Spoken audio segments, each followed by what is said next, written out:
이제는 이 지문을 읽은 지 시간이 좀 지나서 내용이 조금 가물가물할 것 같기는 한데요. 일단 기술 지문이었고요. 구조물을 우리가 만들 때 어떤 점을 고려해서 안전하게, 안정적으로 만드는지에 대한 설명이었어. 근데 이 지문이요. 살짝 골 때리는 게 처음부터 끝까지 거의 다 역주행이야.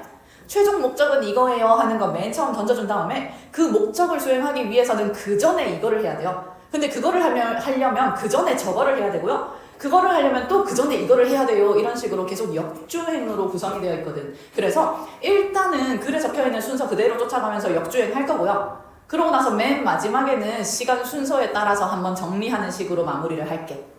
1문단 들어갑니다. 1문단 첫 번째 줄. 구조물은 부재를 바탕으로 구성되는데 잖아. 이 부재가 무슨 뜻인지 각주 없었거든. 짧게 적어 놓을게요. 재료예요. 너무 짧았죠? 부재의 재료입니다.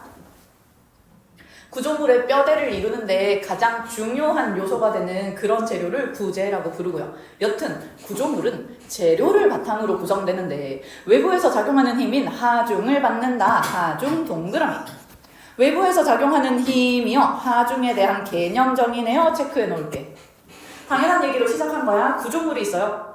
구조물은 재료로 구성되어 있어요. 그리고 그 재료는, 그 구조물은 외부에서 작용하는 힘, 하중을 받습니다. 이때 구조물은 하중에 의해 파손되어 영구적으로 변형될 수 있으므로 이러이러한 문제가 생길 수 있으니까 구조물을 설계할 때는 부재에 가해질 하중과 부재의 허용 하중을 계산해야 한다. 밑줄 그을게요. 부재에 가해질 하중과 부재의 허용 하중을 계산해야 밑줄. 구조물이 파손되지 않으려면, 구조물이 영구적으로 변형되지 않으려면 구조물을 설계할 때요. 요거랑 요거를 계산을 해야 한다는 거야. 이거를 고려해야 한다는 거네. 조금 더 표현 명확하게 바꿔볼게요. 앞에 있는 부재에 가해질 하중이라는 건 부재에 실제로 가해질 하중을 가리키는 거지. 부재에 실제로 가해질 하중이 있고요. 그거랑 부재의 허용 하중, 부재가 견딜 수 있는 허용치, 최대치, 그거를 계산해야 된다인 거야. 그 다음 문장. 허용하중은 개념정의니까 네모하겠습니다. 허용하중 네모. 허용하중은 구조물의 안전을 위해 부재에 허용되는 하중의 최대값입니다. 밑줄 그을게. 부재에 허용되는 하중의 최대값. 부재가 견딜 수 있는 외부적인 힘의 최대치가 허용 하중인 거야. 그것인데 구조물의 안전을 위해서는 부재에 가해질 하중보다 부재의 허용 하중을 더 크게 설정해야 한다. 부등호 표시해 놓을게요. 가해질 하중보다 부재의 허용 하중이 더 커야 돼요. 체크는 하시면서 이해해 주시면 되죠. 당연한 얘기를 하고 있잖아. 부재가 견딜 수 있는 최대치보다요. 그 부재에 실제로 가해질 하중이 당연히 더 작아야지. 그래야 애가 견뎌낼 것 아니야. 라고 하면서 1문단 시작한 거야. 우리의 최종 목적은 구조물을 안전하게 설계하는 거예요. 구조물이 안전하려면 그 재료가 가지고 있는 허용치의 최대값보다 실제로 재료가 받는 하중이 더 작아야 합니다. 그대로 2문단 내려갈게요. 2문단. 하중에는 부재의 단면에 수직 방향으로 작용하는 수직하중이란 게 있습니다. 마찬가지야. 수직하중 네모 해놓을 거고요. 개념정이 있기는 하지만 너무 뻔해가지고 체크는 안 할게. 수직으로 작용하는 하중이 수직하중이야. 오케이. 그러면서 수직하중은 부재를 수축시키는 방향으로 작용하는 힘과 부재를 늘리는 방향으로 작용하는 힘을 말하며 이를 각각 압축하중과 인장하중이라고 한다. 지금부터 수직하중의 종류를 2개로 쪼개서 설명하겠다는 거네. 구별해서 표시해 놓을게요. 앞에 있는 거 부재를 수축시키는 수축 동그라미. 수축시키는 방향으로 작용하는 아이를 밑에 줄 압축하중, 압축하중에다가 동그라미 할게요. 그럼 당연히 반대로 세모 표시할게. 부재를 늘리는 세모. 걔를 우리는 인장하중이라고 불러요. 인장하중 세모. 아까 시작할 때 얘기했지. 수직하중의 종류가요. 압축하중이 있고 인장하중이 있는 거야. 안 적혀 있어도 적용해 주셔야 돼. 압축하중은 부재를 수축시키는 하중입니다. 어떤 방향으로? 수직으로 수축시키는 게 압축하중인 거고, 반대로 인장하중은 부재를 수직으로 늘리는 게 인장하중인 거야. 안 적혀 있어도 당연하다 해주셔야 돼. 이렇게 2가지 종류가 있어. 그러면서 일반적으로 부재는 압축 하중보다 밑줄 그을게 인장 하중에 더 취약. 보통은 누르는 것보다요, 당길 때요, 상대가 더 잘 부서진다는 거야. 그럴 수 있을 것 같아요. 그런 경우가 많기 때문에 따라서 구조물을 설계할 때 인장 하중에 대한 허용 하중이 중요한 요소로 다뤄진다고요. 더 취약한 쪽으로 문제가 생길 확률이 더 높으니까 인장 하중을 안전하게 설계하기 위해 더 중요시한다는 거야.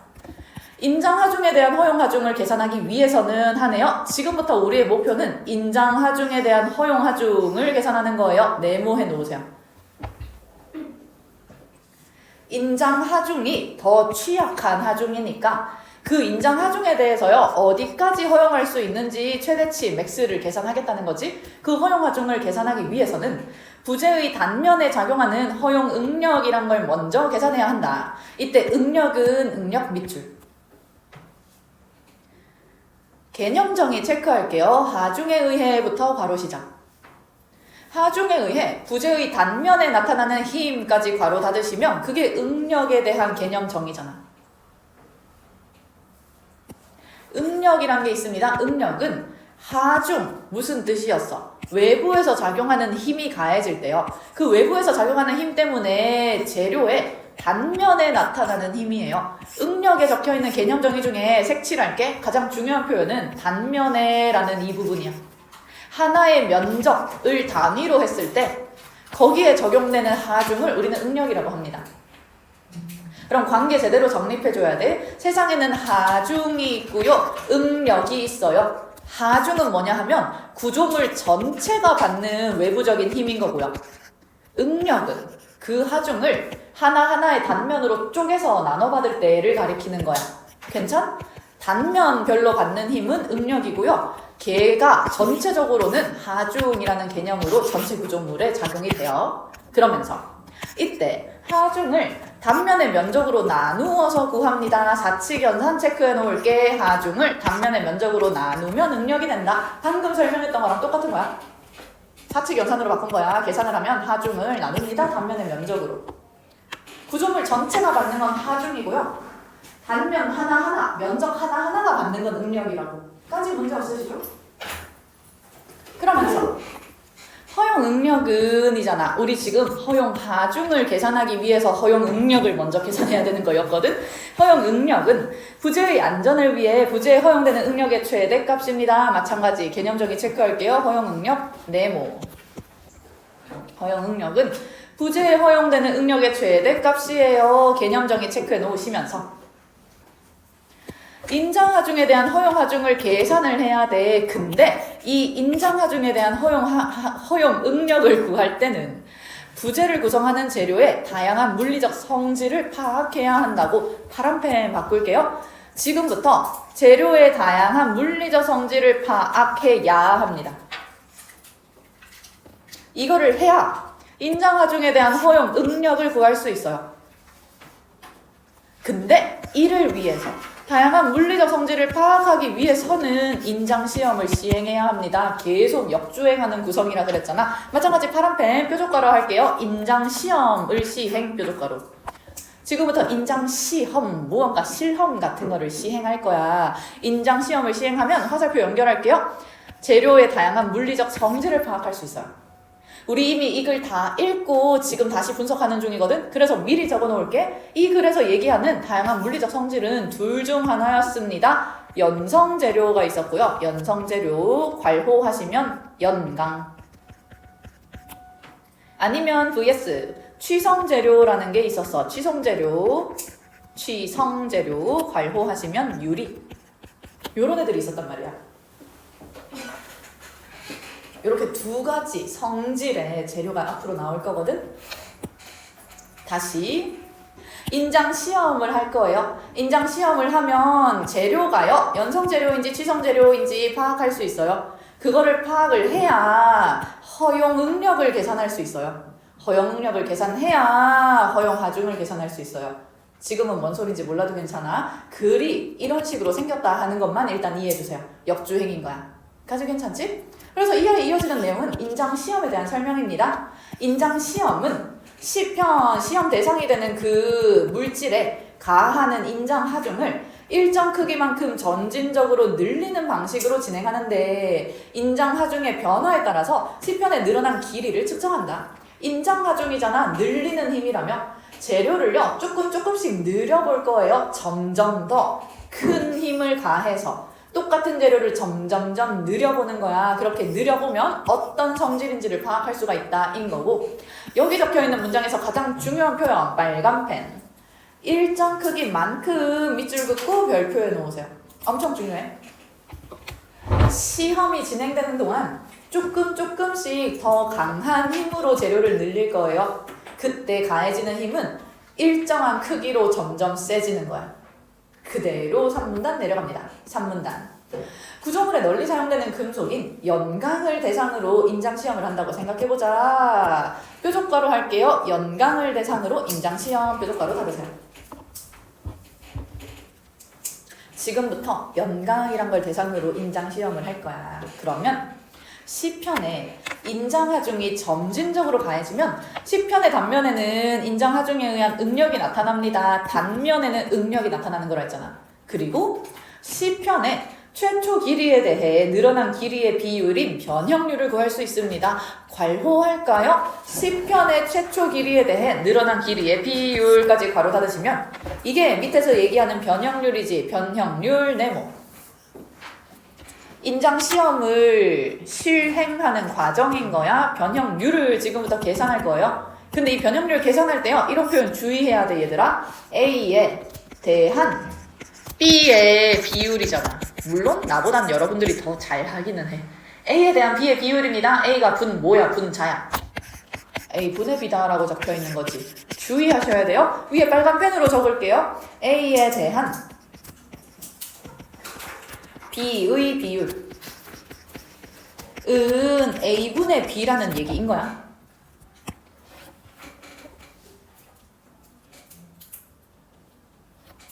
그럼 당연히 밑에 우리가 체크한 이 변형률을 수식으로 바꾸면 분자예요. 늘어난 길이가 나와야 되고요. 늘어난 길이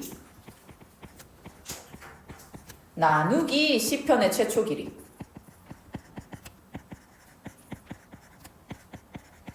비율이라고 했으니까 아마도 몇 프로로 나오지 않을까? 아마도 곱하기 100이 될 것 같기는 해요.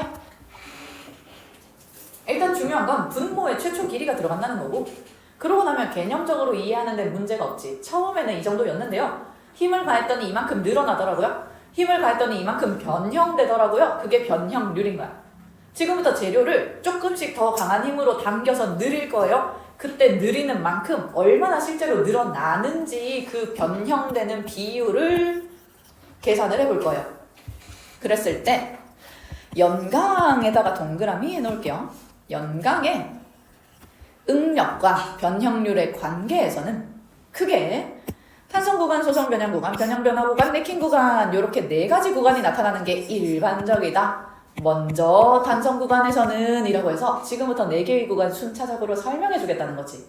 먼저 체크해 놓을게요. 일단 탄성 구간 네모하시고 동그라미 A 순차적이니까요. 맨 밑에 줄 소성 변형 구간 네모하시고 동그라미 B. 왔다 갔다 좀 할게. 다음 페이지 넘어가시면 세 번째 줄 저 오른쪽 변형 경 화구간 동그라미 C. 밑에 줄 네킹 구간 동그라미 D. 이렇게 4가지의 구간이 나타나고요. 4가지의 구간에 대해서 순차적으로 설명을 해주는 거야. 다시 앞으로 돌아옵니다. 지금은 연강을 대상으로 인장시험을 했어. 첫 번째 구간 탄성 구간이 있습니다. 명칭이 스포일러 얘들아. 탄성 구간에서는 탄성이 있는 거야. 탄성 구간에서는 인장 하중을 점진적으로 증가시킬 때, 이게 시험이니까요. 인장 하중을 점진적으로 증가시킬 때 응력이 증가함에 따라 그 뒤에 시편의 변형률이 증가합니다. 위로 화살표. 그래서 응력과 시편의 변형률은 비례관계예요. 비례관계에 밑줄 그으시면 사실 당연한 얘기 아닐까 얘들아?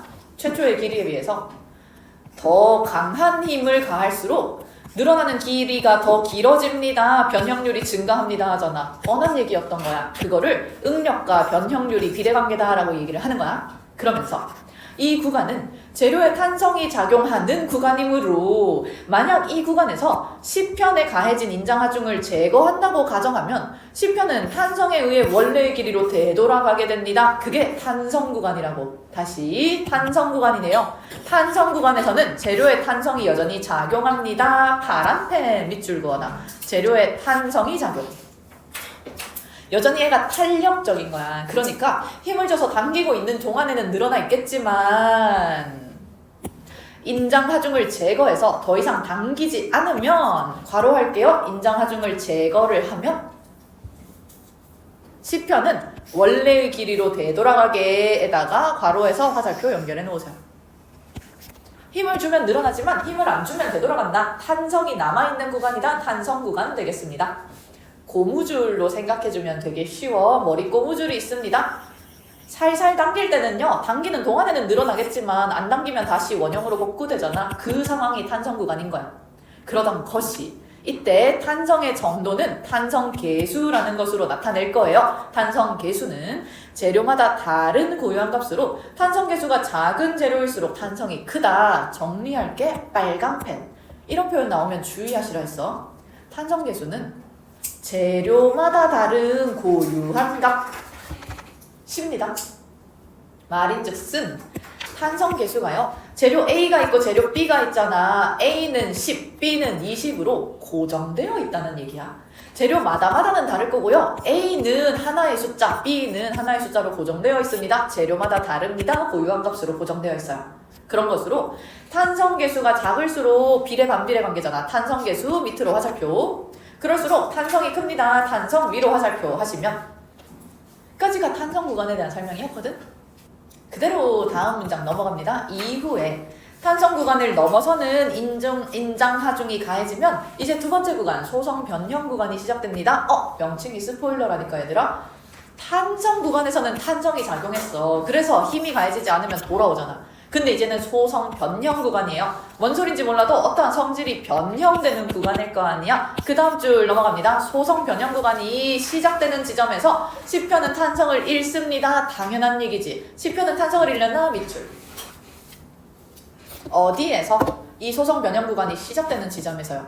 이는 소성 변형 구간에서 10편의 결정 구조 및 원자의 결합 상태의 변형이 일어나서 10편에 영구적인 변형이 생겼음을 의미한다. 파란펜 영구적인 변형 밑줄 그어 놓으시면 탄성을 잃는다는 말은 영구적인 변형이 생긴다는 의미예요. 반대해서 마지막으로 왔다 갔다 할게요. 앞페이지 돌아가. 탄성이 남아있다는 것은 영구적인 변형은 일어나지 않는다는 얘기라는 거네. 탄성이 있기 때문에 원래의 길이로 되돌아옵니다. 밑에서 세 번째 줄 있잖아. 적어 놓을게요. 파란펜 영구적 변형 X고요. 이때 탄성 구간에서는 영구적 변형은 일어나지 않아요. 굳이 따지면 일시적인 변형만 있겠네. 일시적인 변형만 동그라미.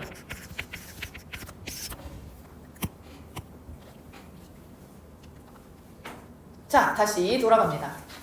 여튼 탄성 구간 지나갔고요. 소성 변형 구간이에요. 이제 영구적인 변형이 생겨서요. 10편은 탄성을 잃어버렸습니다.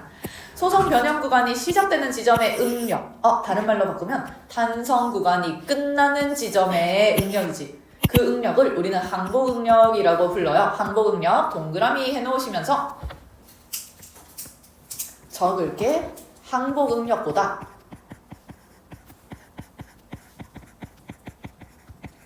큰 응력. 화살표. 항복 응력보다 더 큰 응력이 가해지면 걔는 탄성 잃음. 탄성을 잃는다는 얘기지.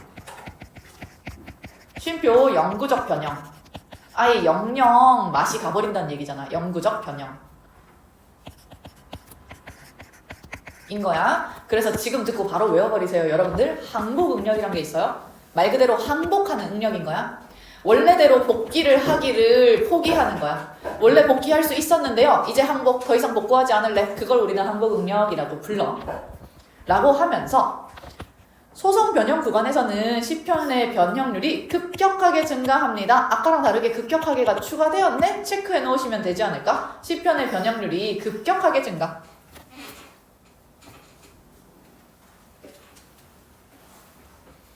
그리고 세 번째 구간, 소성 변형 구간이 끝나면 변형 경화 구간이란 게 나타납니다. 이 구간에서는 응력이 증가함에 따라 시편의 변형률이 증가해요. 시편의 변형률 위로 화살표 해놓으시고요.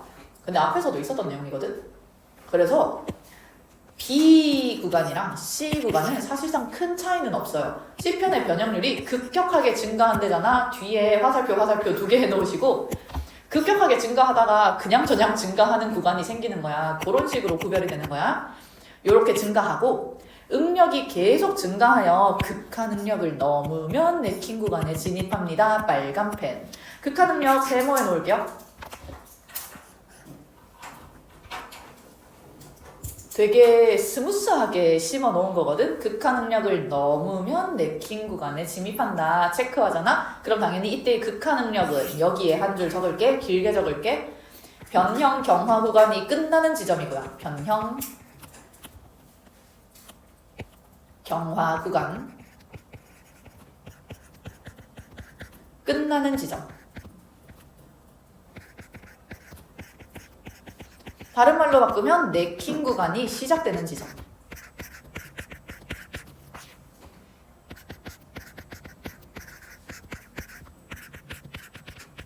의 응력까지. 을 우리는 극한 응력이라고 부르는 거야. 말 그대로야. 극한에 다다른 응력이거든.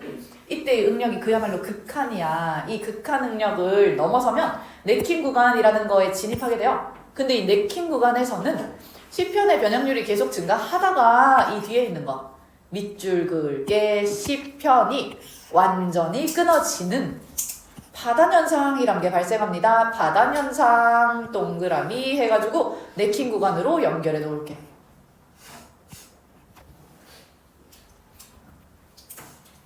그런가? 그 전까지는 시편의 변형률이 증가했고요. 시편의 변형률이 급격하게 증가하다가 시편의 변형률이 증가했단 말이야. 근데 네킹 구간에 진입하면서요. 시편이 아예 끊어져 버렸습니다. 파단현상이 일어났어요. 이 이후에는 변형률이 증가하게 안 하게? 안 해요. 그냥 끝난 거예요. 그거 적을게요. 파단현상 이후에는 이후 땡땡 변형률 증가 X. 더 이상 변형률이라는 개념이 무의미해지는 거지, 사실.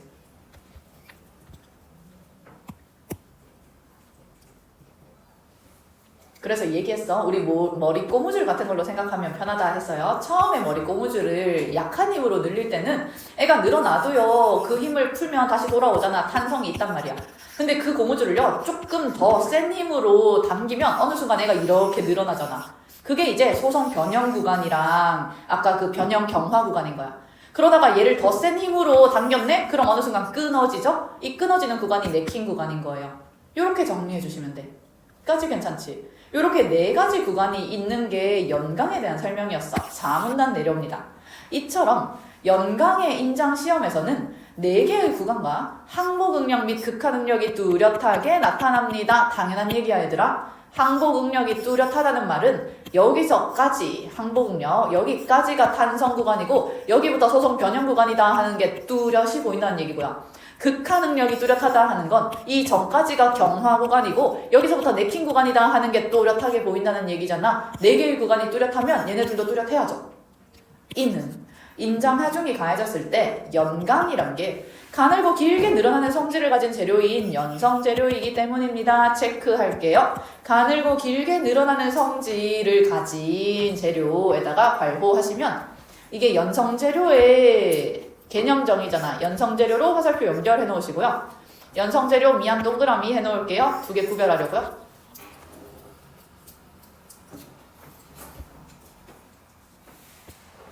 반면에 취성재료는 반대말이잖아. 취성재료 세모하겠습니다.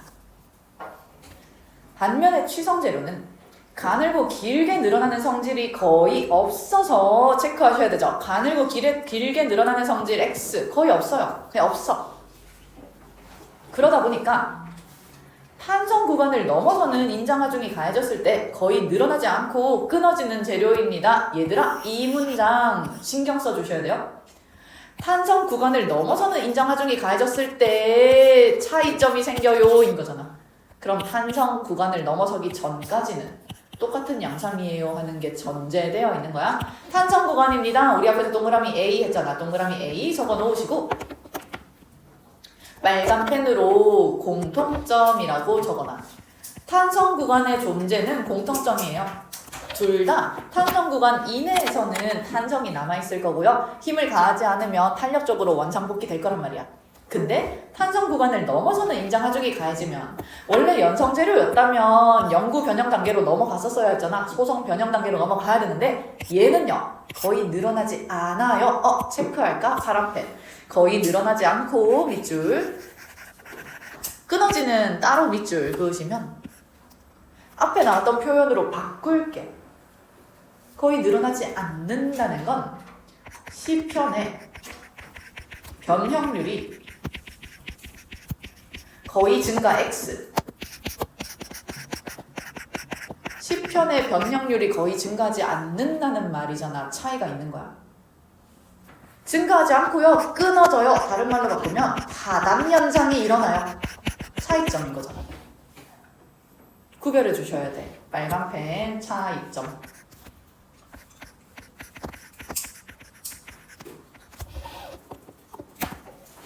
그러면서 생각해 주셔야죠, 여러분들.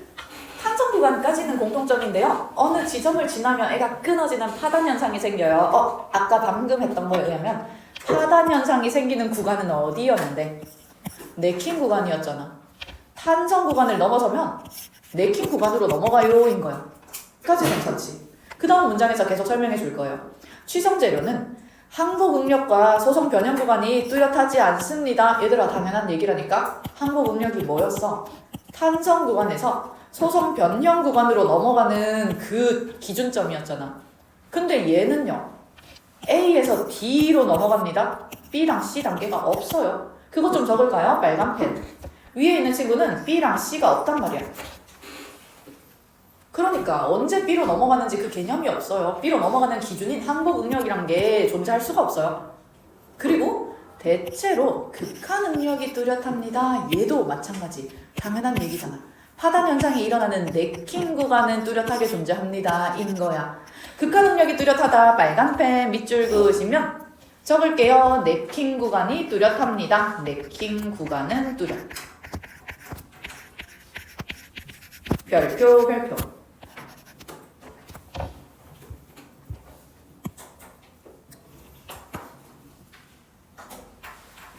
A, B, C, D 네 가지 구간이 또렷하게 다 드러나는 아이는 연성 재료고요. A에서 바로 D로 넘어가 버리는 아이는 취성 재료예요.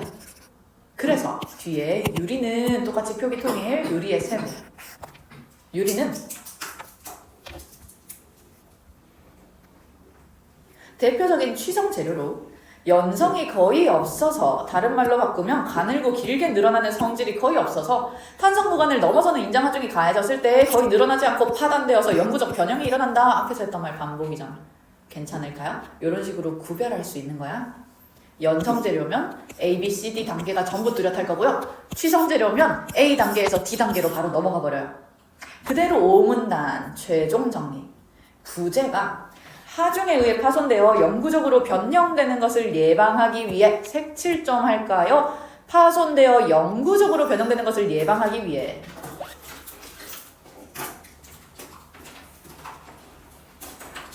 이게 우리의 최종 목적이야. 영구적으로 변형되는 것을 예방하기 위해서는 재료의 특성에 따라서 먼저 허용 응력을 산출해야 합니다. 먼저래잖아? 순차적인 단계네요. 넘버링 할게요. 재료의 특성에 따라 앞에다가 동그라미 1번. 재료의 특성에 따라 먼저 허용 응력이란 걸 산출해야까지. 허용 응력 네모해 놓으세요. 안전한 구조물을 만들기 위해서는 동그라미 1번 허용 응력을 산출해야 합니다. 근데 적혀있기를 재료의 특성에 따라 산출한다잖아. 그래서 우리가 이미 읽었던 이 시험 있잖아. 이 시험, 인장 시험이요. 알고 보면 재료의 특성을 구별하기 위한 0단계인 거야. 마지막에 다시 정리해줄게. 위에 있었던 건 0단계예요. 이러한 시험을 통해서 얘가 어떤 성질을 가지고 있는지 알아냈어. 그러면 이제 첫 번째 단계, 재료의 특성에 따라 허용 응력을 산출합니다. 일반적으로 연성 재료는 표기 통일, 연성 동그라미, 연성재료는 항복응력 동그라미. 취성재료는 극한응력을 취성세모, 극한응력 세모을 각각 안정계수로 나누어서 허용응력을 구합니다. 마찬가지야. 사칙연산이니까요. 연성재료는 항복응력, 취성재료는 극한응력을 나눌 거예요. 안정계수로. 그게 허용응력입니다.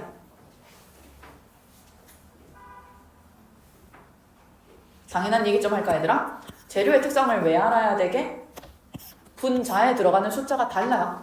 분자에 들어가는 숫자가 다르니까 항복응력을 써야 되는지 극한응력을 써야 되는지 알기 위해서 재료의 특성을 먼저 알아내야만 했던 거야. 그럼 다시 왜 재료별로 사용하는 응력이 달라? 이것 때문이야 얘들아.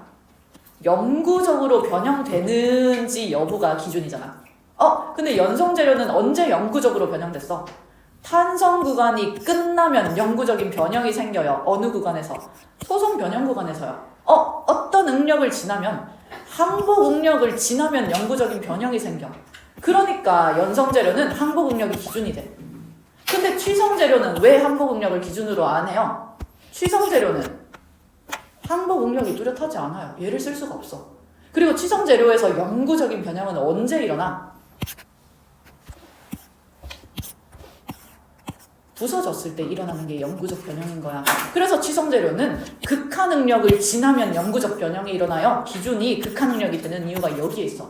괜찮을까요? 이거 말로만 설명해도 괜찮아 얘들아? 빨간 펜으로 구구절절 좀 적을까? 자, 무슨 말인지 납득되시죠? 영구적으로 변형되지 않는 게 목적인 거야. 빨간 펜. 연성재료는 항복응력을 지나면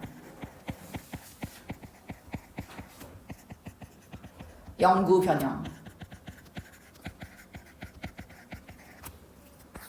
옆에 있는 취성재료는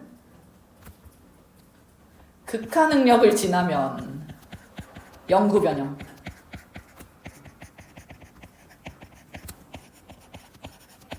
그러니까 재료의 성질을 먼저 알아내는 게 중요하다. 인 거고요.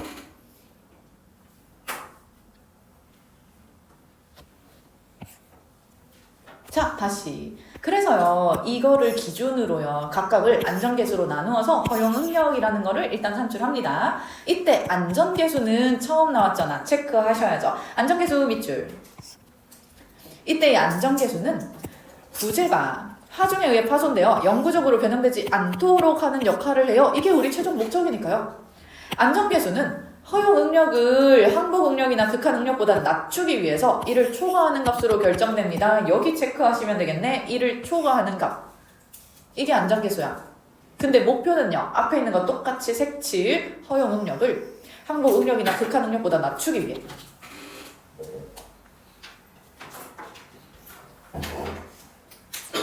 허용응력이 뭐였어? 부재가 견딜 수 있는 허용되는 응력의 최대치였잖아. 부재에 허용되는 응력의 최대치가요. 항복응력보다 작아야 해요. 어떤 재료일 때? 연성재료일 때요. 왜요? 항복응력을 지나면 영구 변형된다니까. 그러니까 허용치가요. 항복응력보다 크면 안 될 거 아니야. 더 큰 애가 허용되면 안 되잖아. 최대치보다, 말이 이상하네. 영구적인 변형이 일어나는 수준보다 작은 수준만큼만 가해질 수 있어야 돼요. 똑같은 맥락이지. 취성재료라면 극한응력보다 작은 수준에서 허용응력이 가해져야 해요. 그러기 위해서는 이를 초과하는 값으로 결정되어야 합니다. 안전계수가 1보다 커야 허용응력이 더 크잖아. 숫자 계산이잖아. 나보다 더 잘하잖아. 분모에 들어가는 숫자가요. 1보다 크면 분자에 있는 숫자가 더 작아지잖아요. 얘보다요. 네. 계속 갈게요. 말이 좀 이상한가? 분자에 있는 숫자가 더 커지잖아요. 얘보다요. 이해하셨죠? 내려간다.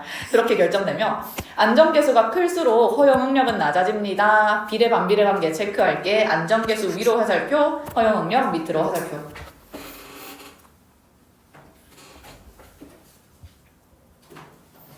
허용응력을 구한 후에는 허용응력의 부재의 단면의 면적을 곱해서 허용하중을 산출할 수 있습니다. 두 번째 단계는 지금부터는 허용응력에요. 부재의 단면의 면적을 곱할 거예요. 허용하중이란 거를 산출할 거예요. 사칙연산으로 바꿨습니다.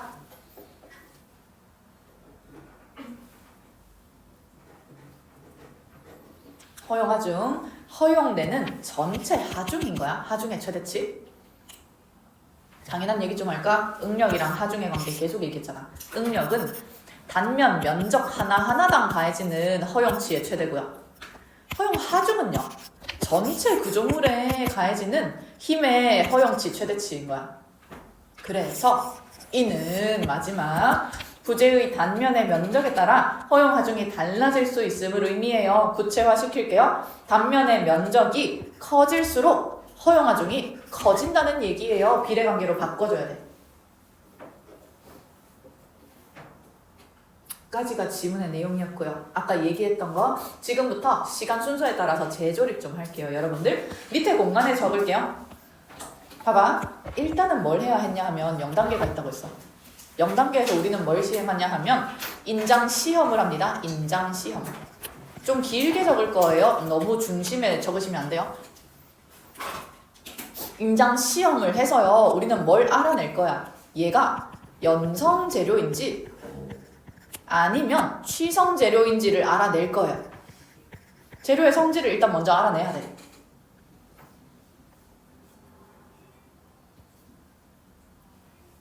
그러고 나면 이제 뭐 할 거야? 첫 번째 단계에서 허용 응력을 계산한다 했잖아. 허용 응력은 항복 응력이나 극한 응력을 나눌 거예요. 안전계수로요. 안전계수는 1보다 커야 된다 했고요. 그렇게 계산되는 게 허용 응력인 거지. 면적마다마다 견뎌낼 수 있는 힘의 최대치.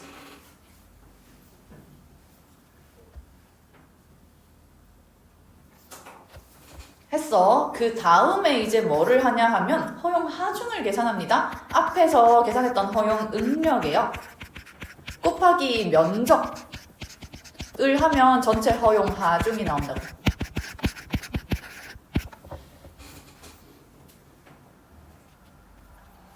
연성 재료인지 취성 재료인지 알아야 항복 응력을 쓸지 극한 응력을 쓸지를 알 수 있다고 했고요. 그러고 나면 이제 허용 응력을 구하잖아. 그 뒤에 면적을 곱해서 허용 하중, 전체적으로 가해지는 허용치의 최대치를 구했단 말이야. 그 다음 동그라미 3번. 이거 가지고 그래서 뭐 어쩌라는 건데, 안전을 위해서 뭘 안전? 땡땡. 우리가 지금까지 구했던 그 허용 하중보다요, 실제로 가해질 하중이 부등호, 실제 가해질 하중, 부등호, 허용 하중보다 작아야 되는 거야.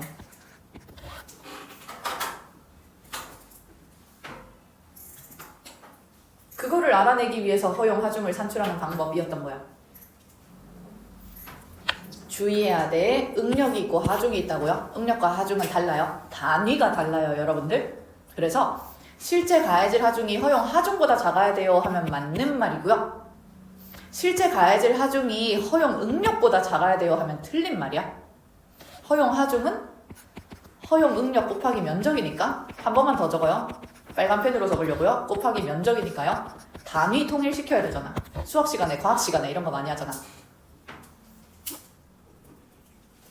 다른 표현으로 바꿔볼까? 실제 가해질 응력이 만약에 기준이 되면 단위 통일 허용 응력보다 걔가 작아야 돼. 이런 표현은 없지만.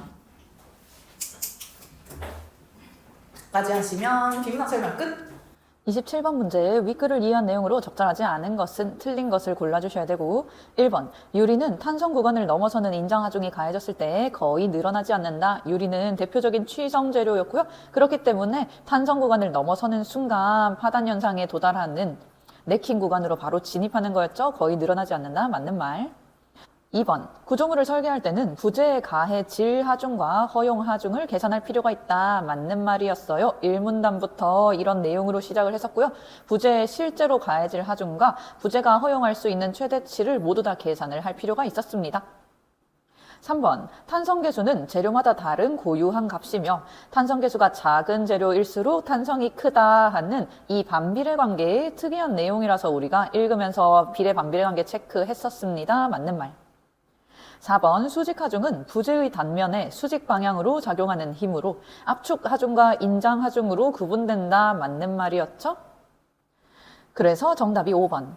부재는 인장하중보다 압축하중에 취약한 경우가 많으므로 라고 적혀 있는데 요거 두 개가 반대로 적혀 있어야 되죠. 압축하중보다 인장하중에 취약한 경우가 더 많기 때문에 우리는 인장하중을 더 중요하게 고려해서요. 그렇기 때문에 인장시험을 통해서 재료의 특성을 파악하고 이런 과정을 거쳤던 거죠. 28번 문제. 보기는 인장시험에 대해 학생이 정리한 내용이다. A에서 E에 들어갈 내용으로 적절하지 않은 것은 틀린 것을 골라주셔야 되고, 시험 대상은 구조물에 널리 사용되는 금속인 연강입니다. 연성재료네요.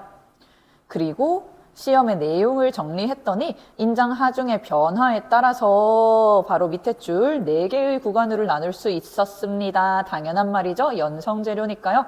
그래서 지문에서 설명했던 이 4개의 구간이 순서대로 B, C, D, E로 구별이 되어 있는 거예요. 시험의 목적은 재료의 성질을 파악해서 그거를 통해서 허용 응력과 허용 하중을 계산하려는 거였죠. 그대로 밑에 선지 내려오시면 1번 시험의 목적은 연강의 다양한 물리적 성질을 파악하려는 것이다. 맞는 말입니다. 재료가 가지고 있는 물리적 성질을 파악하려는 목표로 시행되는 게 인장시험이었으니까. 2번 탄성 구간에서 연강 C편에 가해진 인장하중을 제거한다면 C편의 길이가 원래의 길이로 되돌아가게 된다. 탄성이 남아있는 구간이니까 맞는 말. 3번 소성 변형 구간, 연강 C편이 탄성을 잃으며 C편의 변형률이 급격하게 증가하게 되는 구간 맞는 거였고요. 4번 변형 경화 구간, 응력이 증가하여 연강 C편에 파단 현상이 발생하는 건 변형 경화 구간이 아니었죠. 파단 현상은 네킹 구간에서 발생하는 거니까 4번이 틀린 선지가 되네요. 5번 연강 C편의 변형률이 계속 증가하다가 C편이 완전히 끊어지는 파단 현상이 발생합니다. 네킹 구간에서 맞는 말이네요. 29번 문제. 기억의 이유로 가장 적절한 것은 맞는 것을 골라주셔야 되고, 안전계수가 클수록 허용 응력이 낮아지는 이유는 단순한 수학 계산이었습니다. 사칙 연산이었어요. 항복 응력 내지는 극한 응력을 안전계수로 나누면 허용 응력이 계산되는 거였기 때문에, 그래서 정답이 고스란히 3번. 허용 응력은 항복 응력이나 극한 응력을 안전계수로 나눈 값이기 때문이다. 정답 나왔습니다. 나머지 선지 1번. 안전계수가 항복 응력이나 극한 응력보다 커야 하기 때문이다. 안전계수가 1보다 커야 한다라는 말은 있었지만 항복 응력이나 극한 응력보다 커야 하는 건 아니니까 틀린 말. 2번 항복 응력이나 극한 응력이 커질수록 안전계수는 작아지기 때문이다. 얘네 둘 사이에는 아무런 인과관계가 없습니다. 별개예요. 4번 항복 응력이나 극한 응력에 따라 안전계수를 다르게 계산할 수 있기 때문이다. 안전계수는 고정해 놓을 거고요. 항복 응력이나 극한 응력 여부에 따라서 안전계수가 달라지는 건 아닙니다. 2번 선지랑 마찬가지. 5번 허용 응력과 항복 응력을 안전계수로 나눈 값이 극한 응력과 비례하기 때문이다. 여기 적혀있는 선지에서 허용 응력과 극한 응력의 위치가 바뀌어야 맞는 말이 되겠죠? 30번 보기는 윗글의 내용을 이해하기 위한 학습자료의 일부이다. 학생의 반응으로 적절하지 않은 것은 틀린 것을 골라주셔야 되고, 보기 항복 응력이 140, 극한 응력이 150인 연성재료 A와 항복 응력이 뚜렷하지 않고 극한 응력이 100인 취성재료 B가 있습니다. 보자마자 A는 연성재료니까요. 항복 응력, 극한 응력 중에서 항복 응력을 쓸 거고, B는 취성재료니까 당연히 항복 응력은 뚜렷하지 않아서 극한 응력을 사용할 것이다. 체크해 놓으셔야 되겠죠. 그래서 사용하는 숫자가 A는 140, B는 100이 될 거고요. 그 다음 문장. 갑은 부재 기역의 제작에 재료 A를, 부재 니은의 제작에 재료 B를 사용하는 설계 시안을 다음과 같이 구성하였다. 이때 현재 시점에서 기역 니은에 가해질 것으로 예상되는 인장 하중은 300N이며 기역 니은의 허용 응력 계산에는 안전계수 2를 사용한다. 체크해 놓으셔야 되겠네요. 가해질 것으로 예상되는 인장 하중은 300N입니다. 이건 실제로 가해질 것이 예상되는 인장 하중이고요. 우리의 목표는 이것보다 허용 하중을 더 크게 만드는 거예요. 그래야 실제로 가해지는 수준이 허용되는 최대치보다 작아서 안전성이 확보가 될 거니까요. 그대로 밑에 표 보시면 지문의 마지막에 있었던 그 사칙 연산 계산식들 그대로 적용만 해주면 되는 문제였습니다.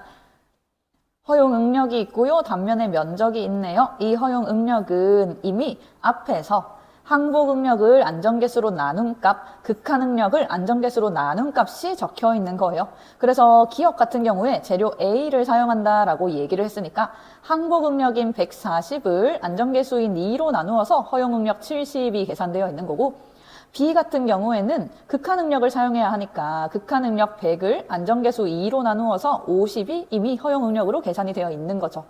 그 뒤에 허용 응력에다가 단면의 면적을 곱하면 허용 하중이 산출이 됩니다. 친절하게 70에 이미 10을 곱해서 허용 하중이 총 700이다라는 거, 50에 5를 곱해서 허용 하중이 250이다라는 거 이미 다 계산이 되어 있는 상태고, 우리의 목표는 허용 하중이 300을 넘는 거였으니까 지금 이 상황에서요, 기억 부재는 아무런 문제가 없는데 니은 부재에는 문제가 있다 하는 걸 알아차려 주셔야 되겠네요. 그대로 밑에 선지